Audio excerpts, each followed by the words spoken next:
남편이 상간녀와 손을 잡고 떠난 그날, 내 통장엔 427원이 남아 있었습니다. 안녕하십니까? 다시 쓰는 인생일기입니다. 오늘 이야기는 조금 깁니다.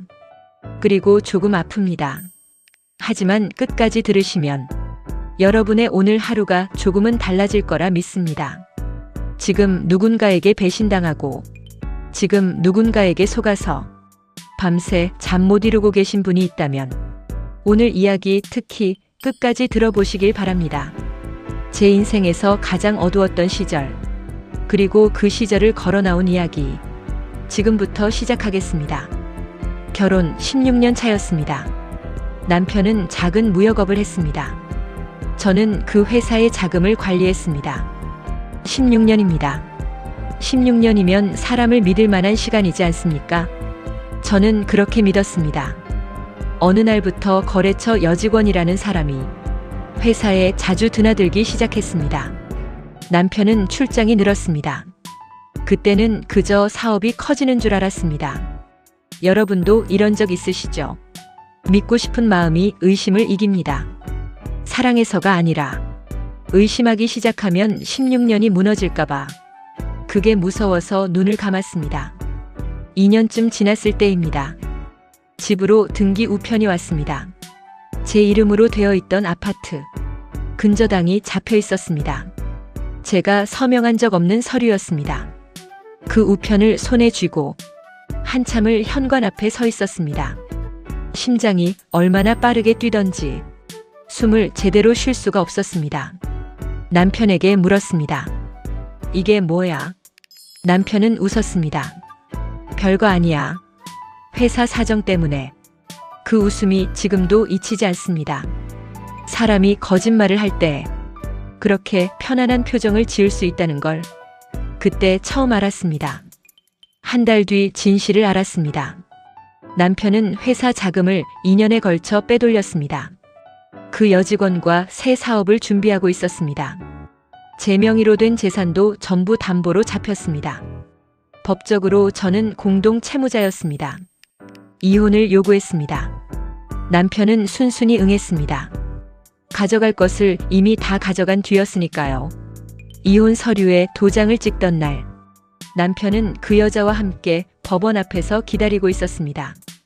두 사람은 손을 잡고 있었습니다. 저를 보고도 손을 놓지 않았습니다. 그 장면이 제 인생에서 가장 비참했던 순간이었습니다. 그날 정말 죽고 싶었습니다. 인생의 지혜, 돈과 인간관계에 대하여 여기서 잠시 이야기를 멈추겠습니다. 인생 선배로서 한 가지만 짚고 가겠습니다. 돈은 사람의 본색을 비추는 거울입니다. 평소에는 다들 좋은 사람입니다. 돈이 걸리기 전까지는요. 돈 앞에서 사람이 어떻게 변하는지 그것을 보기 전에는 그 사람을 모르는 겁니다. 저는 16년 만에 그걸 알았습니다. 너무 늦게 알았습니다. 여러분은 저보다 조금 더 빨리 알아채시길 바랍니다. 차가운 겨울, 바닥을 기던 날들, 집을 비워야 했습니다. 빚은 제 앞으로 3억 8천이 남았습니다. 법원은 절반의 책임을 저에게 물었습니다. 서명하지 않았어도 부부 공동 재산이라는 이유였습니다. 전세방 하나 구할 돈도 없었습니다. 찜질방에서 2달을 살았습니다. 그해 겨울 유독 추웠습니다. 찜질방 로비, 그 후끈한 공기 속에서도 마음은 계속 얼어 있었습니다. 뜨거운 물 한 잔으로 저녁을 대신한 날이 많았습니다. 배는 고프지 않았습니다. 그런데 이상하게 몸이 계속 시렸습니다. 낮에는 식당에서 설거지를 했습니다. 뜨거운 물에 손을 담그고 있으면 손끝이 갈라지고 벗겨졌습니다. 밤에는 폐지를 주었습니다. 리어카를 끌고 새벽 골목을 다녔습니다. 새벽 공기, 그 차갑고 비릿한 냄새. 지금도 잊히지 않습니다. 한 번은 예전에 알던 지인을 마주쳤습니다. 리어카를 끌고 가는 제 모습을 봤습니다. 그 사람은 저를 못 본 척 지나갔습니다. 부끄러웠습니다. 제가 잘못한 게 없는데도요. 여러분도 이런 적 있으시죠? 잘못한 게 없는데 죄인처럼 고개를 숙이게 되는 순간, 수치심은 잘못한 사람이 아니라 약해진 사람에게 먼저 찾아옵니다. 그날 밤 리어카를 세워두고 가만히 골목 한켠에 앉아 있었습니다. 눈물도 나오지 않았습니다. 그냥 멍했습니다. 내가 왜 이렇게 살아야 하나? 그 질문을 수없이 되뇌었습니다. 답은 나오지 않았습니다. 그저 밤은 깊었고 저는 혼자였습니다. 그러다 어느 새벽입니다. 폐지를 줍던 골목 담벼락 밑에서 민들레 한 송이를 봤습니다. 시멘트 틈 사이에서 핀 꽃이었습니다. 아무도 그 자리에 씨를 심지 않았습니다. 아무도 그 꽃에 물을 준 적이 없었습니다. 그런데 그냥 피어 있었습니다. 시멘트 틈 그 좁고 척박한 자리에서 노랗게 피어 있었습니다.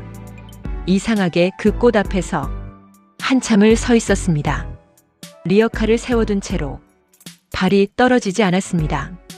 그리고 생각했습니다. 저 꽃은 누구에게 잘 보이려고 핀 게 아닙니다. 누가 봐주기를 바라고 핀 것도 아닙니다. 그냥 자기 자리에서 살아있을 뿐입니다. 그 존재 자체로 이미 충분한 것입니다. 그때 문득 깨달았습니다. 나도 저렇게 그냥 서 있으면 되는 거구나. 누가 돌봐주지 않아도 일단 서 있으면 되는 거구나. 버텨야 다시 잘할 수 있는 거구나. 그 순간 뭔가가 바뀌었습니다. 거창한 결심이 아니었습니다. 죽고 싶다는 마음이 한순간에 사라진 것도 아니었습니다. 다만 하루를 더 살아보자는 마음이 생겼습니다. 그거면 충분했습니다. 그 하루가 다음 하루를 만들어줬습니다. 인생의 지혜 바닥과 뿌리에 대하여 여기서 다시 잠시 이야기를 멈추겠습니다. 인생 선배로서 한 가지 더 짚고 가겠습니다. 사람들은 바닥을 두려워합니다. 하지만 바닥은 끝이 아닙니다. 바닥은 뿌리가 닿는 자리입니다. 식물이 꽃을 피우려면 먼저 뿌리가 가장 낮은 곳으로 내려가야 합니다. 여러분이 지금 바닥에 있다면 그건 무너진 게 아니라 뿌리를 내리고 있는 중일 겁니다. 그날부터 다르게 살기 시작했습니다. 빚은 개인 파산 대신 개인 회생을 신청했습니다. 법률구조공단을 찾아갔습니다. 혼자 서류를 준비했습니다. 모르는 용어는 하나하나 물어가며 배웠습니다. 식당 설거지를 하면서 틈틈이 주방 일을 배웠습니다. 칼질부터 다시 배웠습니다. 손끝이 갈라져도 참았습니다. 이번엔 남을 위한 손이 아니라 제 인생을 위한 손이었으니까요. 2년 뒤 작은 반찬 가게를 열었습니다. 보증금 300만 원, 월세 20만 원짜리 가게였습니다. 크지 않았습니다. 하지만 제 이름으로 된 첫 가게였습니다. 지금은 그 가게가 자리를 잡았습니다. 여전히 빚은 남아 있습니다. 하지만 이제는 제 이름으로 갚고 있습니다. 제 힘으로 갚고 있습니다. 지금 이 이야기를 듣고 계신 분 중에 누군가는 배신을 당하고 있을 겁니다. 용서는 지금 하지 않아도 됩니다. 복수는 애초에 할 필요가 없습니다. 여러분이 지금 해야 할 일은 바로 독립입니다. 그 사람 없이도 살아갈 수 있다는 걸 스스로에게 증명하는 일입니다. 지금 바닥에 있다고 느끼십니까? 바닥은 딛고 일어설 수 있는 유일한 곳입니다. 수치심을 느끼고 계십니까? 그 수치심은 여러분의 것이 아닙니다. 배신한 사람의 것입니다. 혼자 감당하기 힘드시다면 법률구조공단 여성긴급전화 1366 이런 곳들이 있습니다. 저도 그렇게 다시 걸어 나왔습니다. 여러분도 걸어 나올 수 있습니다. 오늘 이야기 여기까지입니다. 이 영상이 조금이라도 위로가 되셨다면 구독과 좋아요 부탁드립니다. 다시 쓰는 인생일기였습니다. 감사합니다.